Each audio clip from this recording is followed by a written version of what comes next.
Greetings everyone. நம்ம டெய்லியும் prelims point of வியூல 5 questions பார்த்துட்டே இருக்கோம். இன்னைக்கு என்ன questions இருக்கு அப்படிங்கறத பார்ப்போம். First question, 50th summit of G7 will be held in அப்படின்னு கேட்டிருக்காங்க. G7 இன் 50வது உச்சி மாநாடு எங்கு நடைபெற உள்ளது அப்படின்னு கேட்டிருக்காங்க. ஸோ நமக்கு 49வது மாநாடு எங்கன்னா ஹிரோஷிமா ஜப்பான்ல வந்து நடந்திருக்கும். ஸோ 50வது மாநாடு புக்லியா அப்படிங்கிற சிட்டி எங்க இருக்கு அப்படின்னு பார்த்தோம்னா நமக்கு இட்டாலியில தான் நடக்க போகுது. சரிங்களா? ஸோ இந்த இட்டாலியில நடக்கக்கூடிய இந்த G7 மாநாட்டுக்கு நம்மளுடைய பிரதமரை வந்து இன்வைட் பண்ணியிருக்காங்க. அந்த ஒரு அடிப்படையில் தான் இந்த ஒரு செய்தியை பார்க்குறோம். சரிங்களா? அடுத்தது ஹூ அந்த French Open in men's singles அப்படின்னு கேட்டிருக்காங்க. ஓகேவா? பிரெஞ்சு ஓப்பன் ஆண்கள் ஒற்றையர் பிரிவில் வென்றவர் யார் அப்படின்னு பார்த்தோம்னா ஸ்பெயின் நாட்டை சேர்ந்த கார்லோஸ் அல்காரஸ் அப்படிங்கிற இவர் தான். ஓகேங்களா? ஸோ இவர் ஒரு சாதனை படைச்சிருக்காரு. என்ன அப்படின்னு பார்த்தோம்னா இவர் வந்து இது வரைக்கும் ஒரு 3 ஓப்பன் இந்த பிரெஞ்சு ஓப்பன், யூஎஸ் ஓப்பன் அதெல்லாம் சொல்றோம் இல்லையா, அந்த மாதிரி 3 கிராண்ட் ஸ்லாம் ஃபைனல்ஸ் வந்து விளையாண்டுருக்காரு. 3லையுமே வெற்றி பெற்றிருக்காரு. எங்கெல்லாம் விளையாண்டுருக்காரு அப்படின்னு பார்த்தோம்னா யூஎஸ் ஓப்பன்ல வின் பண்ணியிருக்காரு, விம்பிள்டன் ஃபைனல் போய் விம்பிள்டன் அதுலயும் வின் பண்ணியிருக்காரு, அடுத்தது பிரெஞ்சு ஓப்பனோட ஃபைனல்லையும் போய் அதுலயும் வின் பண்ணியிருக்காரு. ஸோ மிக இளைய வயதுல 3 கிராண்ட் ஸ்லாம் போட்டிகளோட ஃபைனல்ஸ்ல வெற்றி பெற்றது யாரு அப்படின்னு பார்த்தோம்னா இவர் தான். ஓகேங்களா? 3 விளையாண்டுருக்காரு, 3த்துலயும் வின் பண்ணியிருக்காரு. 3-0 அப்படிங்கிற கணக்குல இருக்காரு. இவரோட வயசை பொறுத்த வரைக்கும் பார்த்தோம்னா 21 வயசு. ஓகேங்களா? இதுக்கு முன்னாடி ரஃபேல் நடால் அவர்கள் தான் இந்த ஒரு சாதனையை வச்சிருந்தாங்க. ஸோ அந்த ஒரு சாதனையை பீட் பண்ணிட்டு கார்லோஸ் அல்காரஸ் அவங்க வந்திருக்காங்க. சரியா? ஸோ 21 வயசுல 3 கிராண்ட் ஸ்லாம், பிரெஞ்சு ஓப்பனை இளைய வயதுல வின் பண்ணியிருக்காரு. இந்த மாதிரி நிறைய சாதனைகளை வந்து கொடுத்துருந்தாங்க. ஓகேவா? ஸோ முக்கியமான விஷயம். அடுத்தது எந்த நாட்டை சேர்ந்தவர் அப்படிங்கிறது முக்கியம். ஸ்பெயின் நாட்டை சேர்ந்தவங்க. அடுத்தது Who became the Indian Navy's first women helicopter pilot? இந்திய கடற்படையின் முதல் பெண் ஹெலிகாப்டர் பைலட் யார் அப்படின்னு சொல்லி கேட்டிருக்காங்க. ஸோ யார் அப்படின்னு பார்த்தோம்னா அனாமிகா ராஜீவ் அப்படிங்கிற இவங்க தான். சமீபத்தில் தான் இந்த ஒரு விஷயம் நடந்துச்சு. ஃபர்ஸ்ட் விமன் ஹெலிகாப்டர் பைலட்டா வந்திருக்காங்க. ஓகேவா? டைரக்ட் கொஸ்டின் தான். அனாமிகா ராஜீவ்.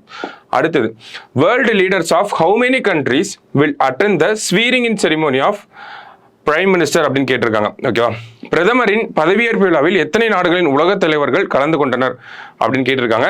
ஸோ எத்தனை நாடுகள் அப்படின்னு பார்த்தோம்னா ஒரு 7 கண்ட்ரீஸ் இருந்து வந்துருந்தாங்க. ஓகேவா? என்னென்ன நாடுகள் அப்படின்னு பார்த்தோம்னா நமக்கு ஃபர்ஸ்ட் நேபாள், பூட்டான், பங்களாதேஷ். அடுத்தது பார்த்தோம்னா ஸ்ரீலங்கா, மால்தீவ்ஸ், மொரீஷியஸ், அடுத்தது சியேச்சல்ஸ் அப்படின்னு சொல்லக்கூடிய இந்த கண்ட்ரி. ஓகேவா? ஸோ இந்த நாடுகளுடைய தலைவர்கள் எல்லாருமே வந்து கலந்துக்கிட்டாங்க. 1 2 3 4 5 6 7. ஓகேவா? மொத்தம் 7 நாடுகளுடைய தலைவர்கள் வந்து நம்மளுடைய பிரதமருடைய பதவியேற்பு விழா நேற்று நடந்திருக்கும், அதுல வந்து கலந்துக்கிட்டாங்க. இந்த பதவியேற்பு விழாவை பொறுத்த வரைக்கும் பார்த்தோம்னா நமக்கு பிரதமர் 1 பிரைம் மினிஸ்டர் பிளஸ் 71 மினிஸ்டர்ஸ் வந்து பதவி ஏற்றிருக்காங்க. இதை பொறுத்த வரைக்கும் பார்த்தோம்னா இதுல 7 மினிஸ்டர்ஸ் வந்து விமன் மினிஸ்டர்ஸா வந்து இருக்காங்க. ஓகேவா? ஸோ 24 மாநிலங்களை வந்து பிரதிநிதித்துவப்படுத்தியிருக்காங்க. இந்த 72 பேரும் சேர்ந்து 24 மாநிலங்களை பிரதிநிதித்துவப்படுத்தியிருக்காங்க. நமக்கு வந்து கேட்டகரி வைஸ் பார்க்குறோம்னா எஸ்சி கம்யூனிட்டிலேருந்து ஒரு 10, எஸ்டியிலேருந்து ஒரு 5, மைனாரிட்டிஸ்லேருந்து ஒரு 5 மினிஸ்டர்ஸ் வந்து இருக்காங்க. தமிழகத்திலிருந்து பார்த்தோம்னா எல் முருகன் அவர்கள் ஒரு மினிஸ்டர் மட்டும் இணையமைச்சராக போயிருக்காங்க. ஓகேவா?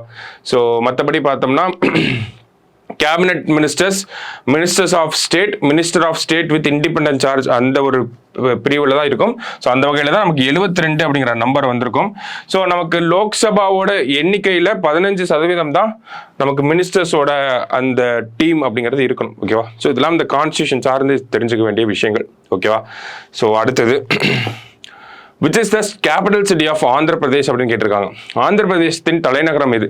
சமீபத்தில் பார்த்துருப்போம் நம்ம ஆந்திர பிரதேஷ் ரீஆர்கனைசேஷன் ஆக்ட் 2014.